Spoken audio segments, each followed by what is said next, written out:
मित्रों जय श्री राम। ये भद्राचलम का भगवान सीताराम का प्रमुख मंदिर है और हम जस्ट इसके पीछे हैं। अंदर गर्भगृह में मोबाइल अलाउ नहीं है। बाहर तक आप ऐसे गोपुरम को ऐसे वीडियो ले सकते हैं। गोपुरम का ऊपर शीर्ष भाग का ले सकते हैं, गुंबद का। अंदर अलाउ नहीं है किसी प्रकार का। वहाँ पर सीताराम का दुर्लभ वहाँ पर मूर्ति को रखा गया है जो काफ़ी प्राचीन है। मंदिर भी काफ़ी प्राचीन है। तो मित्रों ये भगवान श्री राम का सीताराम मंदिर है, भद्राचलम में है। इस स्थान के बाद भगवान सीधे पर्णशाला की ओर चले जाते हैं। यहाँ से 30 किलोमीटर की दूरी पर है। तो एक बार फिर से मैं आपको दिखा देता हूँ पीछे का। मित्रों ये भद्राचलम प्रमुख शहर, ये देखिए प्रमुख शहरों में से एक है भद्राचलम, जो कि तेलंगाना राज्य में पड़ता है और छत्तीसगढ़ के इंजरम के बाद भगवान श्री राम यहीं आते हैं। ये देखिए इस टाइप का यहाँ पर बनाया गया है और ये भगवान सीताराम मंदिर का ये ऊपर का गोपुरम है, शीर्ष भाग है ऊपर का। तो मित्रों चलते हैं यहाँ से। भद्राचलम मंदिर में भगवान सीताराम का दर्शन हो गया है।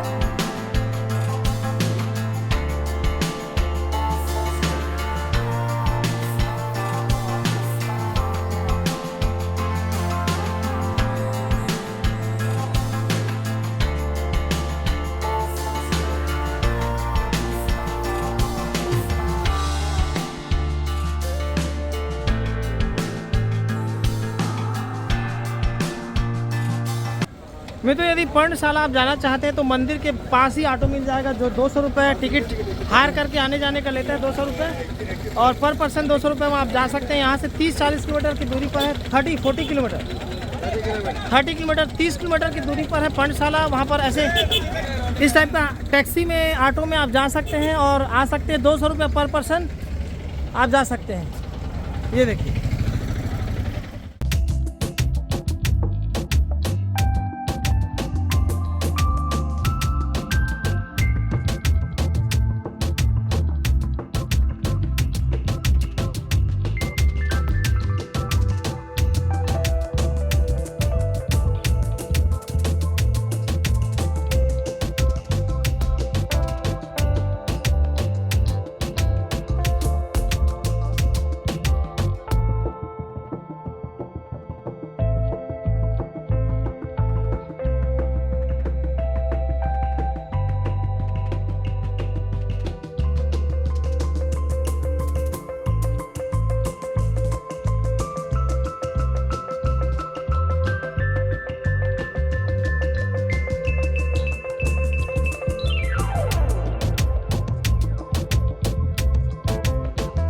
तो मित्रों जय श्री राम। हम भद्राचलम के बाद पर्णशाला में पहुंच चुके हैं। पर्णशाला ये वही स्थान है जहां पर भगवान राम, लक्ष्मण और माँ जानकी यहाँ पर रुकते हैं। भद्राचलम के बाद यहाँ आते हैं और यहाँ पर भी माता जानकी के हरण होने का यहाँ पर स्टोरी मिलता है। यहाँ के स्थानीय लोग कहते हैं कि माता सीता का हरण इसी स्थान से हुआ था।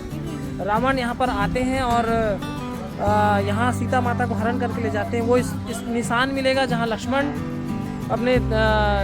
लक्ष्मण निशान खींचते हैं तीर से, वो निशान मिलेगा।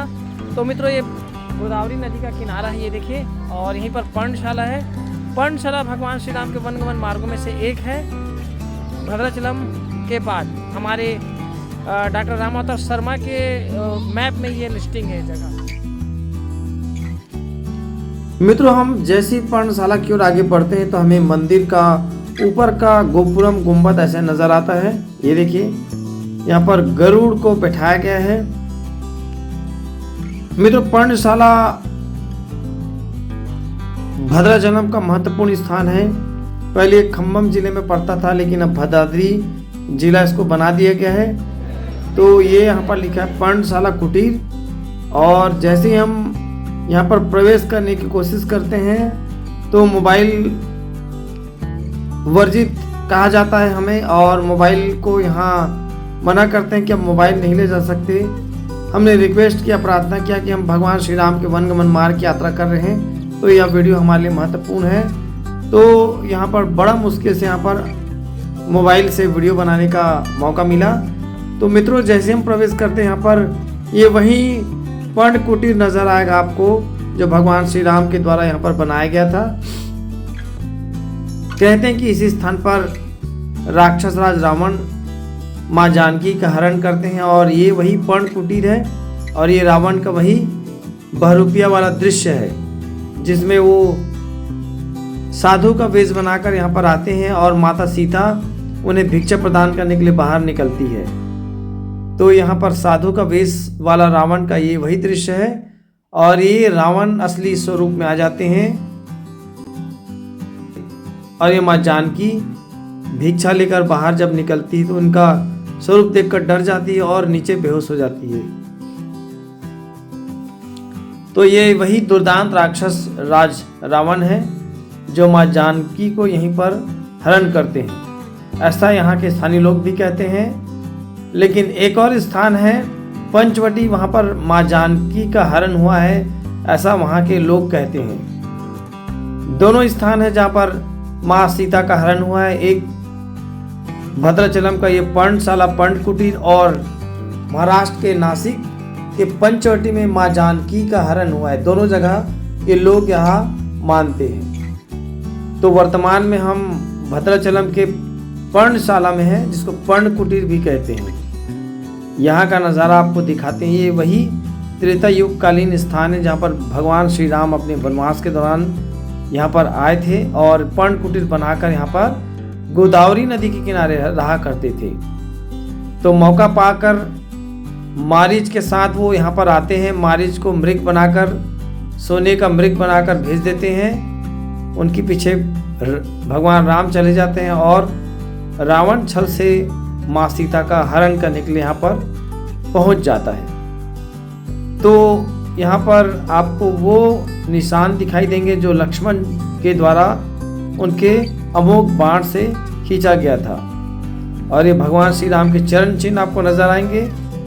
इस प्रकार से चरण चिन्ह को यहाँ पर रखा गया है और ये पर्ण कुटीर है जहाँ पर भगवान राम, माता सीता और भैया लक्ष्मण यहाँ पर खड़े हैं और माँ जानकी भगवान श्री राम को वो सोने के मृग है उसको दिखाती है और बताती है कि वो सोने का मृग है, उसे लाइए आप। तो ये वही नज़ारा है जब भगवान राम, लक्ष्मण और माँ जानकी सोने के उस हिरण को यानी मृग को देखते हैं खड़े होकर। ये ऐसा नज़ारा है और यहाँ पर भक्तों की काफ़ी भीड़ रहती है, आस्थावान लोग यहाँ पर आते हैं और इस कुटीर पर अपना फोटो खिंचा रहे हैं। गोदावरी नदी बगल में बहती है और बंगाल की खाड़ी में जाकर मिल जाती है। बंगाल का वही स्थान है जहाँ पर ज़्यादातर भारत की नदियाँ, पवित्र नदियाँ वहाँ पर समा जाती है।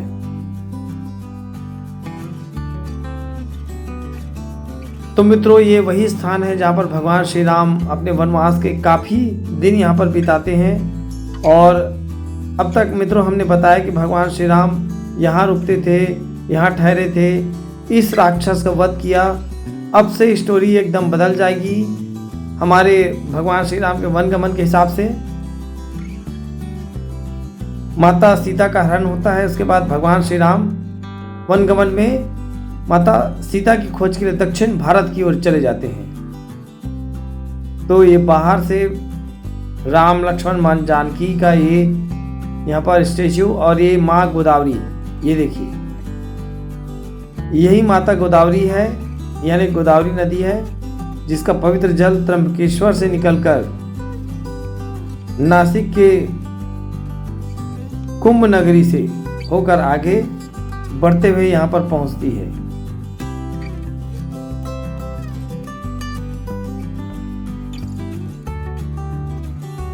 तो मित्रों ये वही स्थान है गोदावरी नदी का जहाँ पर बहुत सारे नौकाएं चलाई जाती है, नौकायान किया जाता है।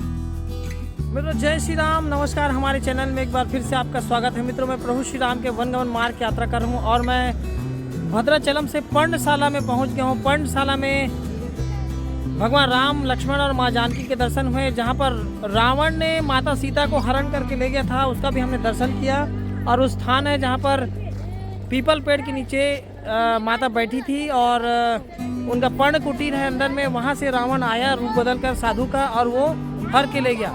वो सारे दृश्य हमने देखे। और इसके बाद एक और स्थान है जहाँ पर माता स्नान करती थी, अपना साड़ी सुखाती थी। यहाँ से 1-2 किलोमीटर की दूरी पर वहाँ चलते हैं। तो बने रहे मित्रों हमारे भगवान श्री राम के वनगमन मार्ग के वीडियो में। तब तक ले जय श्री राम। मित्रों जय श्री राम। पर्णशाला के बगल में ही एक और स्थान है जिसको सीता नहानी कहते हैं। माता सीता यहाँ पर स्नान करने के बाद अपनी साड़ी को सुखाई थी। उसका यहाँ पर पत्थरों में प्रिंट छपा हुआ है। सीता मावरी नारा चिरलू इस स्थान का नाम है, जो पर्णशाला से मात्र 2 किलोमीटर की दूरी पर है। तो यहाँ पर भगवान राम लक्ष्मण माँ जानकी यहाँ पर रुके थे और यहाँ पर स्नान किए थे। तो माता सीता अपने साड़ी को यहाँ पर सुखाई थी। उसका यहाँ पर पत्थरों में निशान उभर चुका है, बन चुका है। तो यहाँ पर तिलक का निशान सारे पत्थरों में लगा दिया गया है। और एक छोटी सी नदी है और भगवान राम के यहाँ पर चरण चिन्ह आपको नजर आएंगे। भगवान राम लक्ष्मण और माँ जानकी यहाँ पर रुके थे। उनके रसोई के यहाँ पर दर्शन होगा। जिस थाली में खाना खाए थे वहाँ पर थाली का आकार बन चुका है।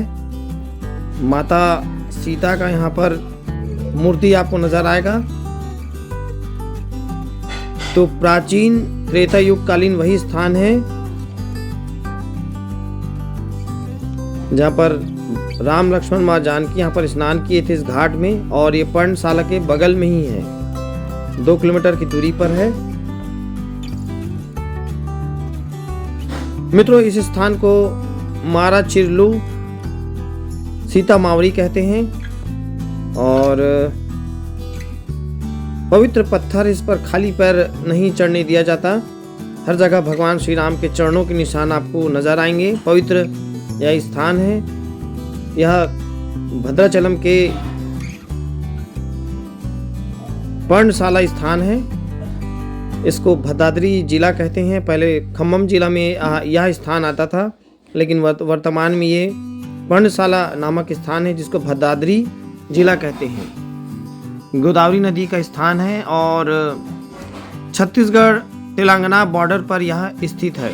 छत्तीसगढ़ बॉर्डर काफ़ी नज़दीक है। यहाँ से बीजापुर महज 15-20 किलोमीटर की दूरी पर है, जो छत्तीसगढ़ का आखिरी बॉर्डर है।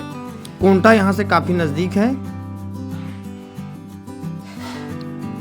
तो यह पवित्र स्थान है भगवान श्री राम के वनगमन मार्ग का। रामनवमी में काफ़ी भक्तों की भीड़ होती है यहाँ पर। भगवान श्री राम के जन्म के अवसर पर यहाँ पर मेला भरता है रामनवमी में। तो आप मित्रों बने रहे हमारे साथ भगवान श्री राम के इस वनगमन यात्रा में। और ऐसी वीडियो पाने के लिए हमारे चैनल को सब्सक्राइब करें, ताकि ज़्यादा से ज़्यादा भगवान श्री राम के वनगमन मार्ग के वीडियो को हम आपको दिखा सकें। जय श्री राम।